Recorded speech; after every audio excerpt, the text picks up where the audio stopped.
સાબરકાંઠાની સાબરડેરીમાં ભાવફેર મુદ્દે પશુપાલકોનું આંદોલન યથાવત છે। એક તરફ પશુપાલકો રસ્તા પર દૂધ તોડીને ઉગ્ર વિરોધ કરી રહ્યા છે, ત્યારે બીજી તરફ કેટલાક પશુપાલકો દૂધનું મફત વિતરણ કરીને અનોખી રીતે વિરોધ નોંધાવી રહ્યા છે।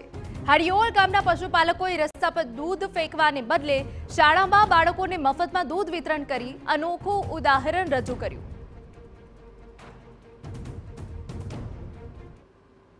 दूध रस्ता पर ढोरीने महापाप न करवू एना करता गरम करीने अमारा गामना युवानो एकत्रित करीने दूध गरम करीने मसाला नाखी हरियोल प्राथमिक शाळाना बाळको, सिविलना दर्दीओ, आजूबाजूनी शाळाओ तेम 1200 થી 1300 संख्याने अमारा गामना युवानो गरम करीने दूध पहोंचाडવાનો प्रयत्न कर्यो छे। अમને કહેવાનું કાલે કે બાળકોને ગરમ દૂધ નાસ્તા ડ્રાયફ્રૂટ વાળું ગરમ દૂધ આપશું।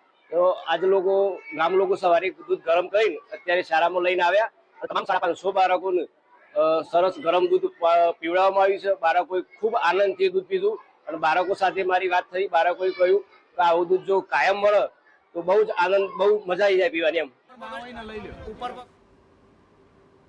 તો આખરે કેટલો રોષ છે તેની અલગ અલગ તસવીરો બતાવીએ તો પહેલી તસવીર એ છે કે જ્યાં સાબરકાંઠાથી કે જ્યાં વિરોધ એ રીતે કરવામાં આવ્યો કે તમામ જે સ્કૂલના વિદ્યાર્થીઓ છે તેમનું દૂધનું વિતરણ કરી દેવામાં આવ્યું, અનોખો વિરોધ થયો। બીજી તરફ મોડાસાના કિશોરપુરાની એક ઘટના કે જ્યાં ટેન્કર રોકીને દૂધને ઢોળી દેવામાં આવ્યું, ત્યારે ટેન્કર રોકી વાલ્વ ખોલી રસ્તા પર દૂધ ઢોળી દેવામાં આવ્યું અને દૂધ પુરવઠો સપ્લાય ચેનને તોડવા ટેન્કરો નિશાને છે એની તસવીર પણ અમે આપને બતાવી। અને અરવલ્લીથી એ સમાચાર કે જ્યાં મફત દૂધ વિતરણ કરી દેવામાં આવ્યું।